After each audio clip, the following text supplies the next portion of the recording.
अच्छी है फ्रेंड्स, आप इसे बनाकर जरूर ट्राई करिएगा। फ्रेंड्स आज हम बनाएंगे इस 1 लीटर दूध से स्पंजी सॉफ्ट रसगुल्ला। तो देखिए मैंने यहाँ 1 लीटर दूध लिया है, फुल फैट क्रीम वाला दूध यूज किया है और इसे मैंने मीडियम फ्लेम पर उबलने के लिए रख दिया है। इसे हमें उबालना है और फ्रेंड्स ध्यान रखें कि इसमें ऊपर से बिल्कुल भी मलाई नहीं आनी चाहिए। तो इसे हमें कलछी से इस प्रकार स्टर करते हुए हमें दूध को अच्छे से उबाल लेना है। इस वीडियो में मैं आपको वो सारे टिप बताऊंगी जिससे कि हमारा रसगुल्ला जो है बिल्कुल सॉफ्ट और स्पंजी बने। तो मैं जैसे जैसे आपको बताऊंगी आप बिल्कुल वैसे फॉलो करिएगा, आपके रसगुल्ले बहुत ही अच्छे बनेंगे। कई लोगों की शिकायत आते हैं कि रसगुल्ले कड़े हो गए या फिर फट गए। इस वीडियो में मैं बहुत ही अच्छे से बताऊंगी और आप वो सारे टिप फॉलो करें। और ये देखिए दूध हमारी उबल गई है और फ्लेम को हम बंद कर देते हैं। और फ्रेंड्स इस दूध को हमें 1 मिनट के लिए, अब दूध को हमें इसी प्रकार से चलाते रहना है कलछी से, इस पर मलाई बिल्कुल भी नहीं जमने देना है और इसे हम बिल्कुल 1 मिनट के लिए ठंडा करेंगे। इसे ज्यादा ठंडा नहीं करना है, बस 1 मिनट के लिए। और ये देखिए 1 मिनट के लिए इसे हमने अच्छे से चलाया, इसमें कोई भी क्रीम ऊपर से नहीं है। और इसमें देखिए मैंने यहाँ नींबू का रस लिया है, 2 चम्मच नींबू का रस और इसमें 2 चम्मच नॉर्मल पानी हमने ऐड किया। और अब इसमें धीरे धीरे करके इसमें डालना है, एक बार में ही पूरा पानी ना डालें, थोड़ा थोड़ा करके डालें और कलछी से इस प्रकार से चलाते रहें। अगर फ्रेंड्स हम गरम गरम दूध में ही नींबू का रस डाल देते हैं तो हमारी जो छेना है वो चिपटी हो जाती, तो हमारे जो रसगुल्ले हैं वो बिल्कुल भी अच्छे नहीं बनते।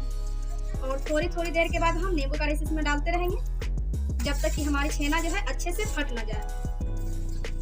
कभी कभी छेना फटने में थोड़ा टाइम लगती है, कभी कभी छेना तुरंत फट जाती है, तो आप घबराएं नहीं, थोड़ा थोड़ा करके डालें और इसे अच्छे से फटने दें। और फ्रेंड्स ये देखिए दूध हमारा फट गया और इसे हम अच्छे से छान लेते हैं एक कपड़े पर। छेने को हम अच्छे से धो लेते हैं ताकि इसमें जो नींबू का रस है वो सारा इसमें से निकल जाए, खट्टापन बिल्कुल भी ना रहे। छेने का हम पूरा पानी अच्छे से निचोड़ लेते हैं। फ्रेंड्स इसे ज्यादा प्रेशर में नहीं करना है, नहीं तो हमारे रसगुल्ले जो है अच्छे नहीं बनेंगे, क्योंकि हमारे छेने ही अच्छे नहीं रहेंगे। ये आप देख सकते हैं मैं ऊपर से प्रेस कर रही हूँ, ये देखिए बिल्कुल इस प्रकार से। इसे हमें बिल्कुल भी प्रेशर नहीं देना है, इस प्रकार से नहीं करना है। इसे ऐसे करके सारा पानी अच्छे से निचोड़ लें और अगर नल हो तो नल पर इसे अच्छे से टांग दीजिए ताकि जितना भी इसमें पानी रहे सारा गिर जाए। ये देखिए फ्रेंड्स आधे घंटे हमने इसे नल में टांग कर रखा था और इसे अब हम निकाल देते हैं प्लेट में। और आप देख सकते हैं हमारा छेना कितना सॉफ्ट है। और फ्रेंड्स जो छेने का पानी जो हमारा निकला था उसे आप वेस्ट मत करें, फेंकिए मत, उसे आप पी भी सकते हैं या फिर उसे आटा गूंथने में काम में ला सकते हैं, बहुत ही हेल्दी पानी होती है। और अब हमें इस छेने को अच्छे से मसल लेना है, देखिए बिल्कुल हथेली से मसलना है और ज्यादा प्रेशर में इसे नहीं मसलना है, बिल्कुल हल्के हल्के हाथों से इसे मैश कर लें ताकि जब हम इसके बॉल बनाएं तो इसमें बिल्कुल भी क्रैक्स ना पड़े। इसे हल्के हाथों से ही करें, ज्यादा इस पर प्रेशर देके ना करें।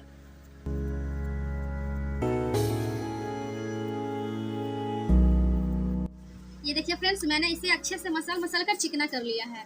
और अब हम इसमें बाइंडिंग के लिए डालेंगे 1 चम्मच कॉर्न स्टार्च। यहाँ 1 चम्मच में कॉर्न स्टार्च डाल रही हूँ। अगर आपके पास अरारोट पाउडर हो तो आप वो डालें या फिर यहाँ पर आप मैदा भी यूज कर सकते हैं। इससे हमारे छेने में बहुत ही अच्छी सी बाइंडिंग हो जाती है।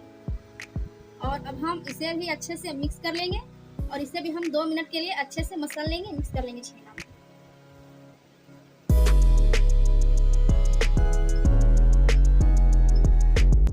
और इसे भी मैंने अच्छे से मसल कर चिकना कर लिया। और अब हमें पता कैसे चलेगा कि ये हमारा जो मिक्सचर है ये बिल्कुल रेडी हो गया है, तो हम इसकी छोटी एक बॉल बनाएंगे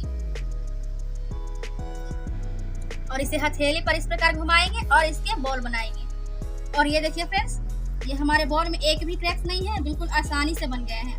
तो ये हमारा छेना है ये बिल्कुल तैयार है। तो हम इसी तरह से सारे बॉल तैयार कर लेते हैं। ये देखिए फ्रेंड्स मैंने सारे बॉल्स बनाकर तैयार कर लिए हैं और अब हम चलते हैं इसे बनाने के प्रोसेस में। मैंने कढ़ाई चढ़ा ली और उसमें हम चीनी डालेंगे। आप कोई भी एक कप सेट कर ले। ये देखिए मैंने एक कटोरी ली है और इसमें 1 कटोरी चीनी डाल देंगे और इसी कटोरी से हम 6 कटोरी पानी डाल देंगे। और अब हम चीनी को मेल्ट होने देते हैं, इसे हम कवर कर देते हैं। और ये देखिए फ्रेंड्स चाशनी में अच्छे से बबल्स आ गए हैं और बिल्कुल ऐसे ही हमें चाहिए। और अब हम एक एक करके सारे छेने को हम इसमें डाल देंगे। ध्यान रहे हमें एक एक छेना करके ही डालना है, एक बार में ना डालें पूरा, नहीं तो ये जो बबल्स है ये रुक जाएंगे और से हमें बिल्कुल भी नहीं चाहिए।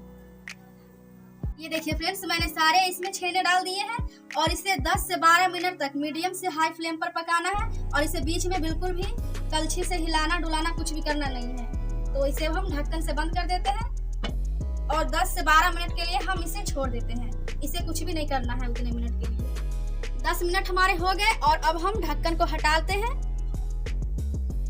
और ये देखिए फ्रेंड्स, आप देख सकते हैं ये हमारी छेना जो है अपने साइज से डबल हो गई है।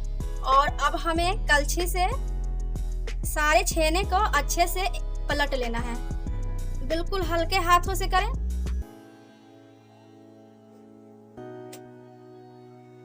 और फ्रेंड्स, अगर आपको लगे कि हमारी चाशनी इसमें कम हो रही है तो आप गर्म पानी इसमें ऐड करें और ध्यान रहे गलती से भी ठंडा पानी ऐड ना करें, नहीं तो हमारे रसगुल्ले जो हैं खराब हो जाएंगे। और अब हम इसे मीडियम से हाई फ्लेम पर 10 मिनट के लिए और पकाएंगे। फ्रेंड्स देखिए 12 मिनट हमारे हो गए हैं और अब हम ढक्कन हटाते हैं और ये देखिए हमारा छेना बिल्कुल तैयार है। अब हमें इससे ज्यादा नहीं पकाना है। और फ्रेंड्स, मैंने इसमें कोई फ्लेवर नहीं डाला था, अगर आप डालना चाहें तो इसमें इलायची पाउडर डाल सकते हैं अपने मनपसंद से। मुझे इसे पकाने में टोटल 22 से 25 मिनट लग गए हैं। और अब देखिए फ्रेंड्स, हम फ्लेम को बंद कर देंगे और इसे हम ठंडा होने के लिए रख देते हैं। फिर मैं आपको निकाल कर दिखाती हूँ एक कटोरी में। देखिए फ्रेंड्स, मैंने इसे एक कटोरी में निकाल लिया और आप देखिए इसका लुक देखिए, ये देखने में कितनी अच्छी लग रही है, खाने में भी बहुत ही अच्छी है। फ्रेंड्स, आप इसे बनाकर जरूर ट्राई करिएगा। अगर आपको मेरी रेसिपी पसंद आई हो तो प्लीज मेरे वीडियो को लाइक करें, शेयर करें और मेरे चैनल को सब्सक्राइब जरूर करें। और फ्रेंड्स, आपको अगली वीडियो किस रेसिपी पर चाहिए वो भी हमें कमेंट में जरूर बताइएगा, मैं वो वीडियो जरूर लेकर आऊंगी आप लोगों के लिए। तो मिलते हैं हम नेक्स्ट वीडियो में।